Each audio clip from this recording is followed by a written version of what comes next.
రాష్ట్రంలో ఎన్నికల commission NDA కమిషన్గా మారిపోయే ఎన్నికలు నిర్వహించిందని అనంతపురం ఎమ్మెల్యే అనంత వెంకటరామరెడ్డి అన్నారు. అనంతపురం జిల్లా వైఎస్ఆర్ కాంగ్రెస్ పార్టీ కార్యాలయంలో ఆయన మీడియాతో మాట్లాడుతూ దాదాపు 5-6 నెలల నుంచి ఎన్నికల్లో కుట్రలు పాల్పడుతున్నారని అన్నారు.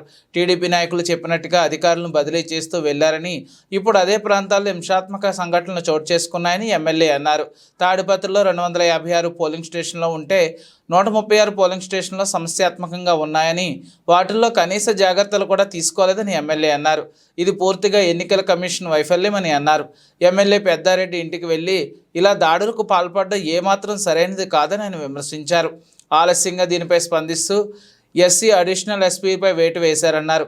పోలీసుల సమక్షంలోనే ఈ దాడులు జరిగాయన్నది ఎన్నికల కమిషన్ కూడా పరోక్షంగా ఒప్పుకుందని అన్నారు. గత 5-6 మాసాల నుంచి కూడా ఎన్నికల నోటిఫికేషన్ రాక మునుపు నుంచి కూడా ఒక ఎత్తుగడగా ఈరోజు ఈ రాష్ట్రంలో తెలుగుదేశం పార్టీ కానీ, జనసేన, భారతీయ జనతా పార్టీ కూడా ఒక రకంగా కూడా ఎత్తుగడ కూడా ఎన్నికలు అనేది కూడా నిర్వహిస్తున్నాయి. ముఖ్యంగా భారతీయ జనతా పార్టీతో పొత్తు పెట్టుకొని తర్వాత ఎన్నికల కమిషన్ అందరూ కూడా గుప్పట్లో కూడా తీసుకొని, ముఖ్యంగా ఈ రాష్ట్రంలో ఎన్నికల కమిషనే ఒక ఎన్డీఏ వారికి మాత్రమే కమిషన్గా కూడా ఈరోజు ఎన్నికలు కూడా నిర్వహించడానికి కూడా చాలా స్పష్టంగా కూడా, మరీ ముఖ్యంగా ఇటీవల ఎన్నికలు నిర్వహించిన విధానం కానీ ఇవన్నీ కూడా బాగా కూడా అర్థమవుతా ఉంది. ఈరోజు ఈ కూటమి అనేది కూడా ఏది ఇస్తే దాన్ని కూడా తూచా తప్పకుండా కూడా ఎన్నికల కమిషన్ అనేది కూడా అమలుపరిచిందో, ఎక్కడైతే ట్రాన్స్ఫర్ చేశారో అక్కడే పెద్ద ఎత్తున కూడా ఇటువంటి అరాచక శక్తులన్నీ కూడా విజృంభించి కూడా ఇవన్నీ కూడా జరిగిన విషయం కూడా ఈరోజు రాష్ట్రంలో కంప్లీట్గా అంతా కూడా పరిశీలిస్తే కూడా ప్రతి ఒక్కరికి కూడా అర్థం కూడా అవుతుంది.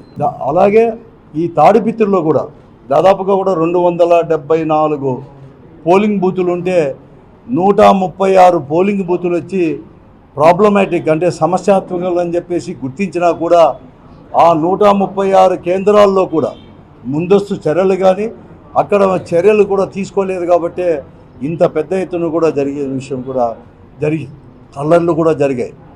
మరీ ముఖ్యంగా ఎన్నికల సమయంలో ఈరోజు అక్కడ ఉండే డిఎస్పీని వారందరినీ కూడా ట్రాన్స్ఫర్ చేసిన తర్వాత, ప్రత్యేకంగా నియమించిన తర్వాత, మరీ ఎస్పీని కూడా ఎస్పీని డిఐజీని ట్రాన్స్ఫర్ చేసి కొత్తగా వచ్చిన తర్వాత ఎస్పీ గారే స్వయంగా కూడా అతని పర్యవేక్షణలోనే తాడిపిత్రి ఎన్నికలు కూడా జరిగిన విషయాన్ని జరిగాయి కూడా అఫిషియల్గా ఆన్ రికార్డు కూడా ఇవన్నీ జరిగాయి.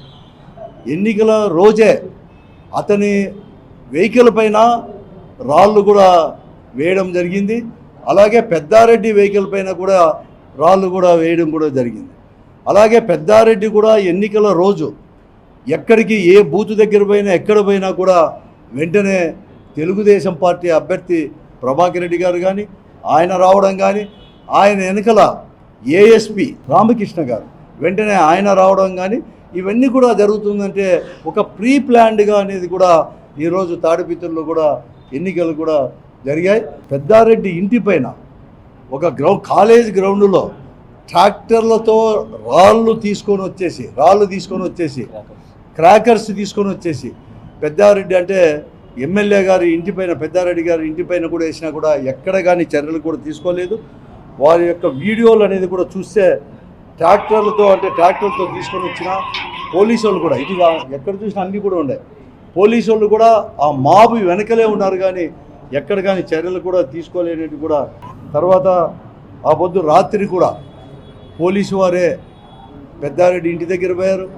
పెద్దారెడ్డి ఇంటి దగ్గర పోయేది కాకుండా రాత్రి వాళ్ళే స్వయంగా కూడా లైట్లు ఇవన్నీ కూడా కరిపేసి వాళ్ళ ఇంటిలో దూరి వారి భార్య శ్రీమతి గారు వాళ్ళ యొక్క భార్య ఉన్నా వారిని కూడా లెక్క చేయకుండా పక్కకు తోసి వేసే దృశ్యాలు కూడా ఈ వీడియోలో కంప్లీట్గా కూడా ఉన్నాయి. వారి తర్వాత చితక బాధారు, కాళ్ళతో బూట్లతో కూడా వారందరినీ కూడా కొట్టడం జరిగింది. చాలా విశిష్టత ఎక్కడ కానీ చూడలేదు. మేము కూడా చాలా ఎన్నికలు చూసాం కానీ జరిగినప్పుడు లా అండ్ ఆర్డర్ జరిగినప్పుడు గట్టిగా ఉండాలి కానీ పోలీసు వాళ్ళు అంత విశిష్టరహితంగా కూడా వాళ్ళని కొట్టడము, గుడ్డలు విప్పి కూడా కొట్టడం కూడా జరిగింది. ఇవన్నీ కూడా దీనిపైన కూడా ఎంక్వైరీ చేయాల్సిన అవసరం కూడా ఉంది. నిన్నైతే ఎస్పీ గారిదే పూర్తి బాధ్యత కూడా. ఎస్పీ గారిని సస్పెండ్ చేసి ఎంక్వైరీ చేసినా ఇంకా కూడా ఏఎస్పీ రామకృష్ణ గారు కానీ, అలాగే నిన్న ఎవరినైతే అరెస్ట్ చేశారో దాదాపుగా 100-120 మందిని ఉరవకొండలో కోర్టులో కూడా చూపించారు. వారందరినీ కూడా చితగా బాధారు కూడా కావాలంటే కూడా ఈరోజు కూడా వాళ్ళు సబ్ జైల్లో ఉండవచ్చు. కాబట్టి వెంటనే మేము ఎలక్షన్ కమిషన్ కూడా మేము మనవి చేస్తున్నాను.